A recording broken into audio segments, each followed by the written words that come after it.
So many people rush to judge a place the moment that they arrive, but we wanted to take in Cairo, Giza, and the entirety of Egypt before giving a fair opinion of our time in the country. Unfortunately, some content creators who came to Egypt recently didn't have the best time, but we wanted to share 5 things that surprised us, mostly in a positive way, and explain why we wouldn't hesitate to come back to Egypt. We are going to start with a negative though and get it out of the way. Unfortunately, a lot of people in the tourism industry are going to look at you as a dollar sign first and foremost, and that starts from the top down. Whether it's a Nile River cruise or an overnight sleeper train, you're going to be paying more than Egyptian locals, and by a lot. A small upcharge for tourists definitely makes sense, and we understand it and we've seen it before, but in Egypt, it's definitely the biggest gap between locals and tourists that we've ever experienced before. We also knew when going to Egypt to prepare for the street sellers, and while most of them were friendly enough, we did have one time where someone tried to reach out and grab Gökçe as we were walking past. Regalo. A regalo. No, regalo. Don't touch me, don't touch me.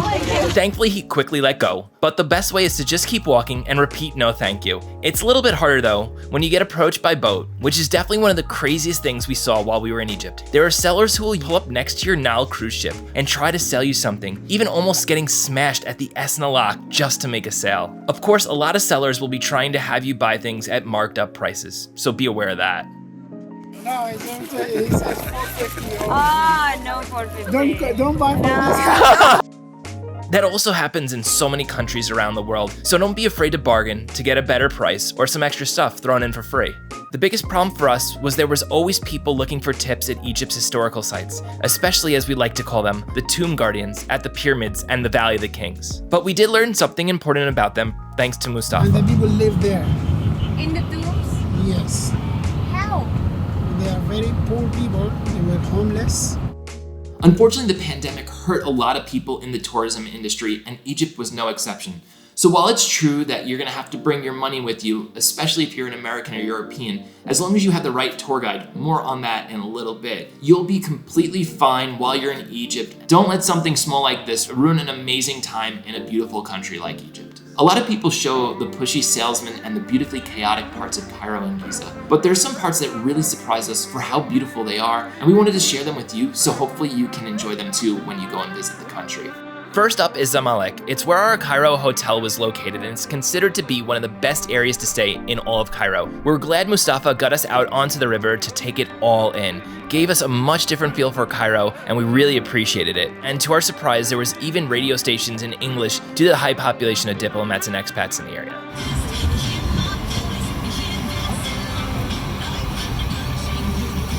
Cairo also has some amazing green spaces like Al-Azhar Park, which gives you a great view of the city, which, considering what everybody normally shows of Cairo, we were so surprised and impressed by. You need to pay to get in, but it's just 25 or 30 Egyptian pounds, and it's so worth it to find yourself in the middle of nature and beauty. It's very attractive to local people as well, and people come to hang out, enjoy, have a picnic, or even have a graduation or wedding party. We actually wound up crashing a wedding party ourselves, and Gökçe wound up even leaving a note in their wedding book.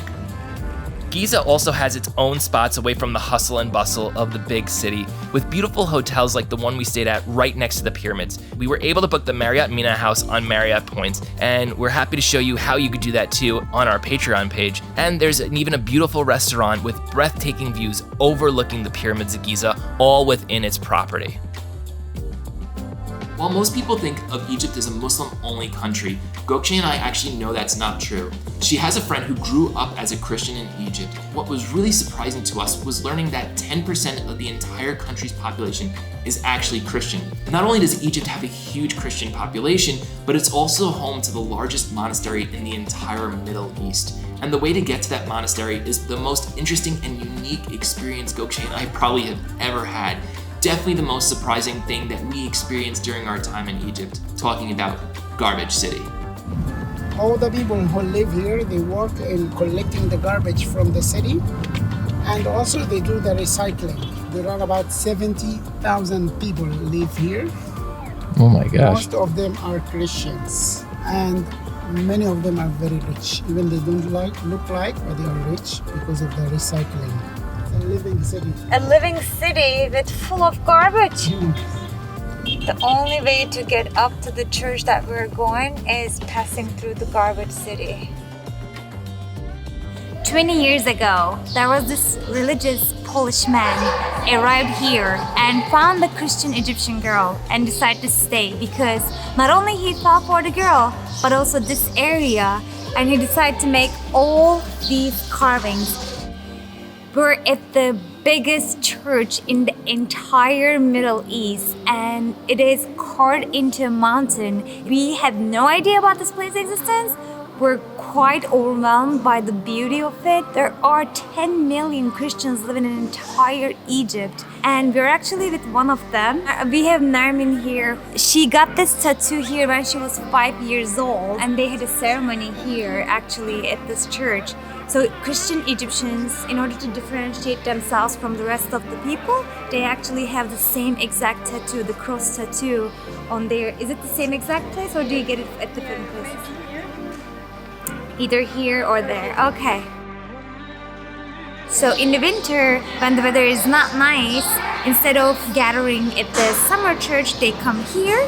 It's entirely in the cave. I've never seen anything like this before. So next up is probably the biggest question on everybody's mind when they're visiting Egypt, and that is Egypt safe?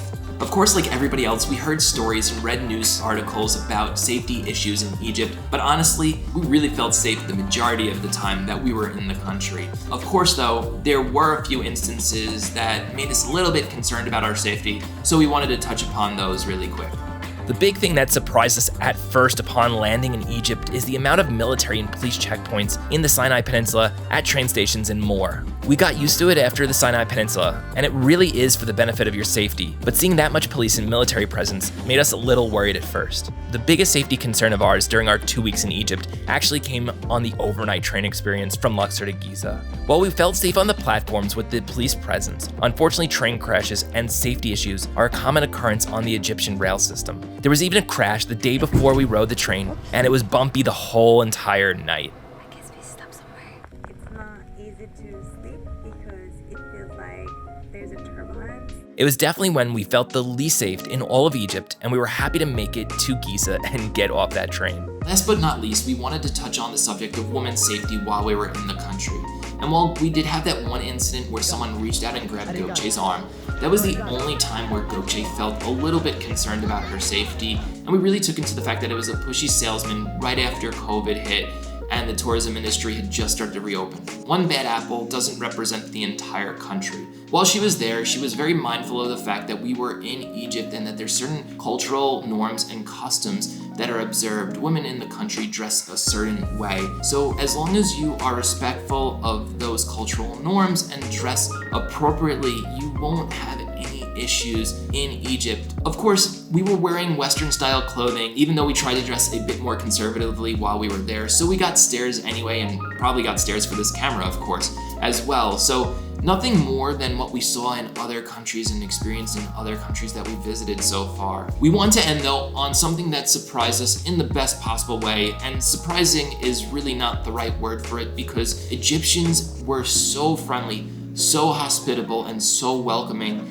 It was really unbelievable to experience, and it is probably the biggest reason that we will go back to Egypt because we really left with friends.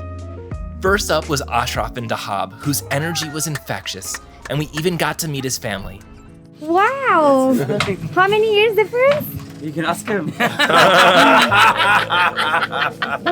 You're like twins! He cares so deeply about Dahab's beauty and showed us why it is becoming a must-see spot in Egypt.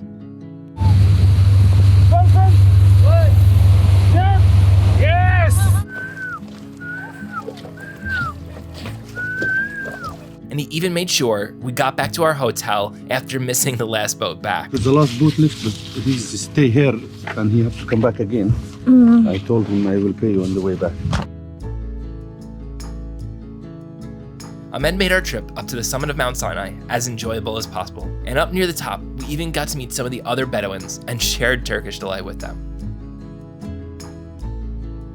In Luxor, Shaima started off our day by buying us some delicious falafel to try.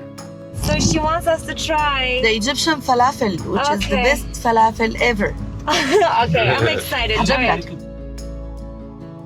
And speaking of delicious food, The entire dinner that we had on our last night in Giza was thanks to Mustafa's amazing friends. But most importantly, it was because of Mustafa that we had so many great memories in Egypt. Everyone around the pyramids and Sphinx were friendly and let us enjoy Egypt's most important sights unbothered. By the end of our time there, we really became friends with him, and he even invited us over to his own house to meet his family and have dessert. Now we're gonna try one of the most traditional Egyptian desserts. It's called Ali. There are two options. One is with nuts and the other one is with the cream.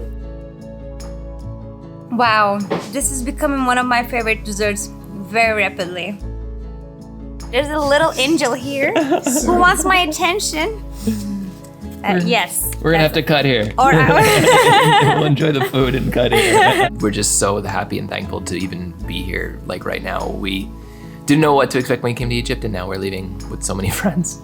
We really met some incredible people that made our time in Egypt unforgettable. We're very lucky to have been to some incredible places during our travels, but we could honestly say Egypt was our favorite country to visit so far. It really was like a red pepper. It made us feel alive in a way we definitely did not expect. But that's it for Egypt and chapter 3. We cannot wait to share our next chapter with you. So stay tuned, subscribe, ring the bell for notifications, and we'll see you on our next video.